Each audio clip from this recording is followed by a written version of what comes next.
Hello, friends.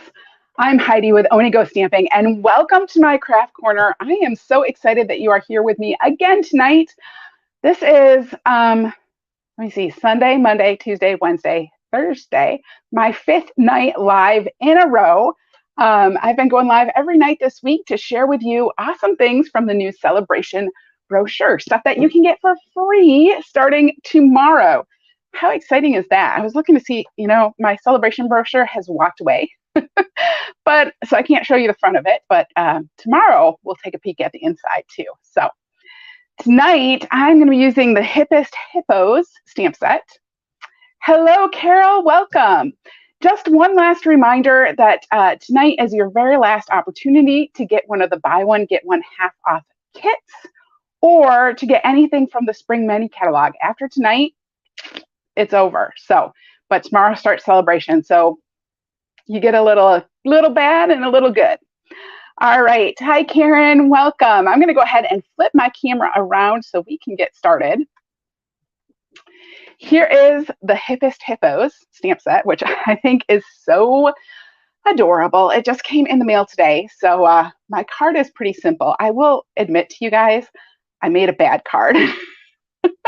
I made kind of a card I wasn't really happy with, and I said, nope, I'm not doing that, and I made another one. So I kept it kind of simple tonight, but still got some good stuff to share with you. So this is the Hippest Hippos stamp set. You can get it free with a $50 purchase in the US, and it's really fun. It also has a set of matching dies. Now, I don't have the dies yet, but they're going to be on my order tomorrow. I'm getting the dies tomorrow. So it does have matching dies, and you can get the dies free with a $50 order as well. So if you want the set, the stamps and the dies, $100 order, and you can pick them both. All right, let's go ahead and get started. I decided to use the little ballerina stamp tonight. I'm going to start with a piece of petal pink, if I can talk, a piece of petal pink cardstock tonight. This is just 5 1/4 by 4 inches, and I'm going to stamp some little dancing hippos all over this. So this week, my husband has been out of town for a couple days. So when my husband goes out of town, I like to binge watch cruddy TV shows. Hi, Lisa. I don't know, not cruddy, but stuff he would definitely not watch with me. Plus, my husband cannot binge. He cannot binge watch TV. So I have been binge watching Bunheads. Have you guys heard of Bunheads? It's an older show. It's like from 2012. I don't know why I did not watch it before. It was only one season, and it is by Amy Sherman Palladino. So it is like Gilmore Girls Take Two. In fact, it has like all the same characters and stuff. So it's not great, but that's what I've been doing. All right, now I have a little piece of vellum. It is 2 1/4 by 3 1/4 inches. And then I have a piece of basic white, and the basic white is 2 1/2 by 3 1/2. So I want to start, I think I'll start with the basic white. I want to stamp the sentiment. The sentiment says, "You're always on point." And I am going to stamp that with the petal pink as well. So I want to stamp off every time, because we want it kind of light, and I'm going to try to get them not like in a line, which is kind of hard because it's not really shaped for not going in a line, but we'll see what we can do. There we go. So anyway, so I've been watching Bunheads, which is, if you can't tell by the title, about some ballet dancers. So I thought that this little ballerina hippo was perfect. So, all right. So now I've stamped that little sentiment. Those are super fun nights. So I've stamped that sentiment all over on my piece of basic white. And now I got to clean my stamps because I'm going to use them again. So I'm going to clean them up.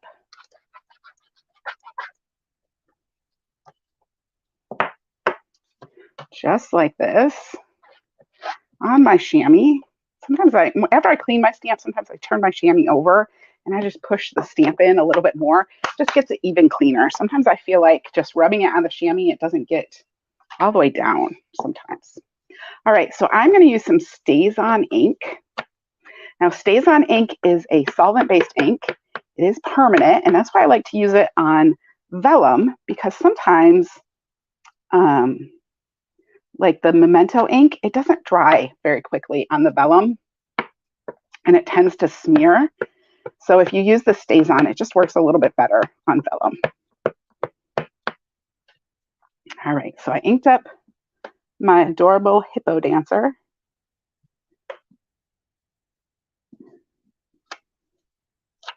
And now I have stamped her on my vellum, just like that. So it's kind of see-through.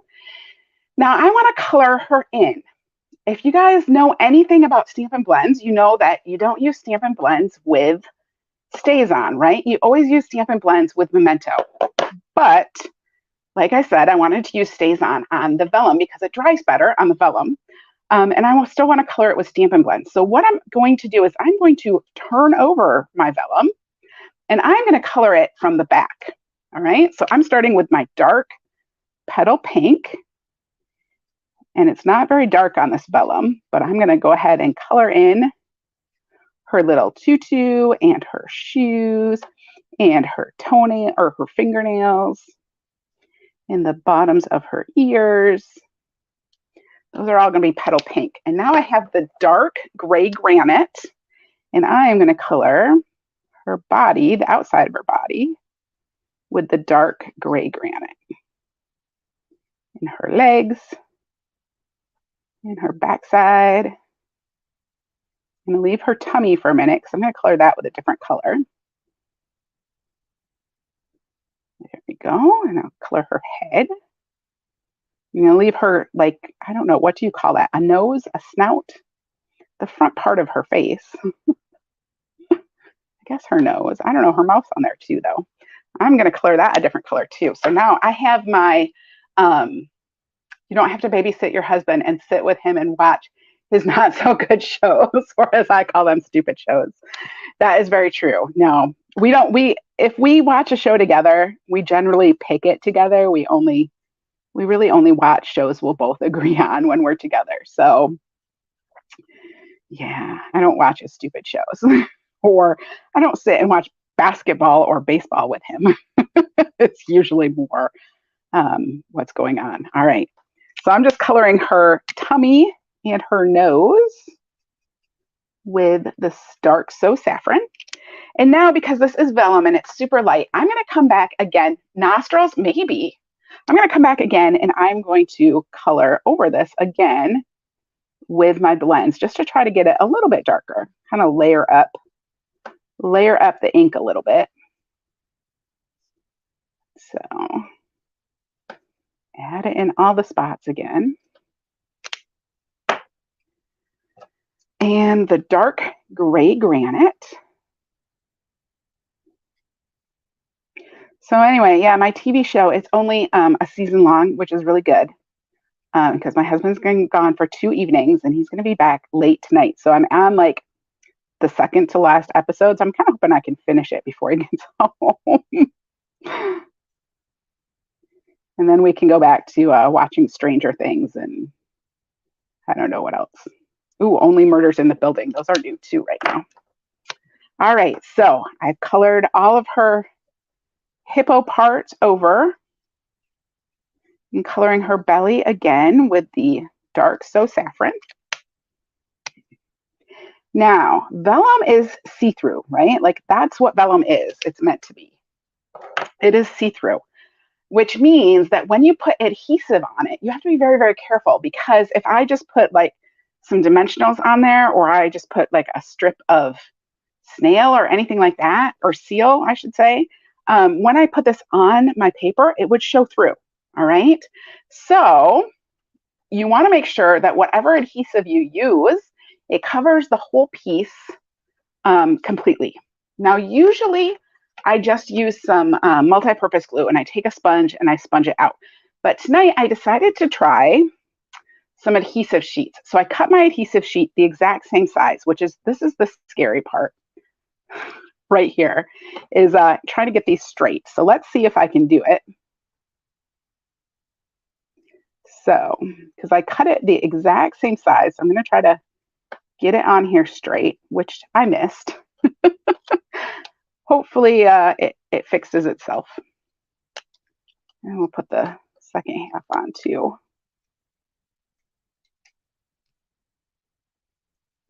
There we go. That one went on a little bit straighter. All right. So that covers the whole back of my dancing ballerina. And I'm going to pull off the backs, expose the sticky bits, which this stuff is really sticky. Sticky. So this worked on my sample. Let's see if it will work again.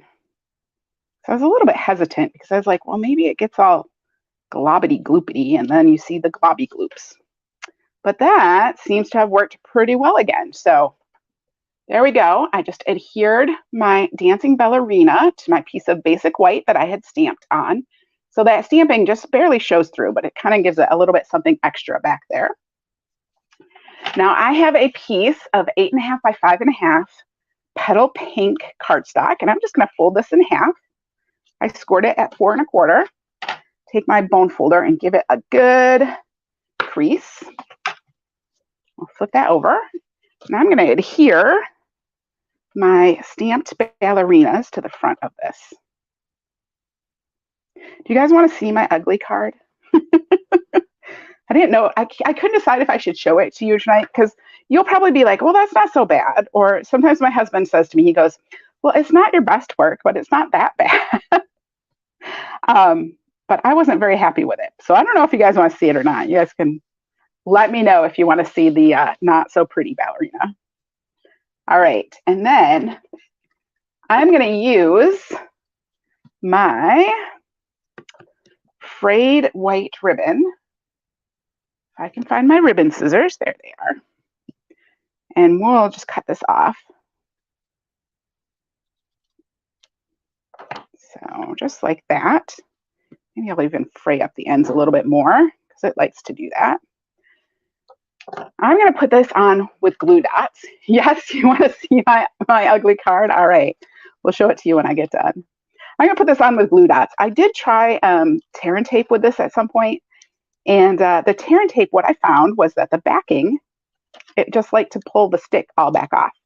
So the glue dots go on. They seem to work pretty well for this ribbon because it is a pretty thick ribbon. So I'm just taking my glue dots, back in the camera here, just taking my glue dots and I'm just pressing the ribbon into them and then peeling them off. And that pulls the little glue dot off. And this, we're just going to put this down here towards the bottom of my card. And then we're going to take my little ballerina and we're going to put some dimensionals on the back of her because we cannot have a card without dimensionals, right? Plus, this is really thick, so the dimensionals will help pop it over that.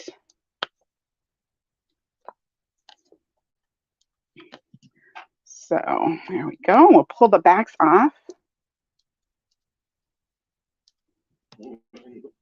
And just put this right over top of my ribbon. And there is our little hippo ballerina. What do you think? Oh, she's kind of fun. All right. Oh, you know what? I wanted to do one more thing. I almost forgot. I have some of these little loose flower flourishes. This is actually pale papaya, but I think it works pretty well with the petal pink. I'm going to put this on with a glue dot too. So that just gets stuck on a glue dot and then I just peel it off. There we go. And I'm going to put this right above her ear like she has a pretty flower. There we go. What do you think? All right, my not so pretty card. Let me show you my not so pretty card. This was my not so pretty card. It just did not work for me. Maybe I will come back and revisit it. But I don't know, the stamped, the colored in hippos on the petal pink just was not working for me. But you can kind of see how I moved from that to this, kind of. So, although I do like on this ballerina, I took some Wink of Stella and I made her have a sparkly skirt, a sparkly tutu. All right, so that is my Hippest Hippos card for you. Thank you, Karen. I'm so glad you like it. Thank you all for joining me again tonight. It has been fabulous. I'm going to be back one more time tomorrow night. Not sure what I'm going to use because I've used all of the Sale-A-Bration items that I currently have. We'll get the rest soon. So I might just try to, combine some of those together, and we'll look at the catalog and talk a little bit more. All right. So thank you all for coming. I'll see you guys tomorrow night at 7 p.m. Eastern again. Have a fabulous evening. Bye-bye.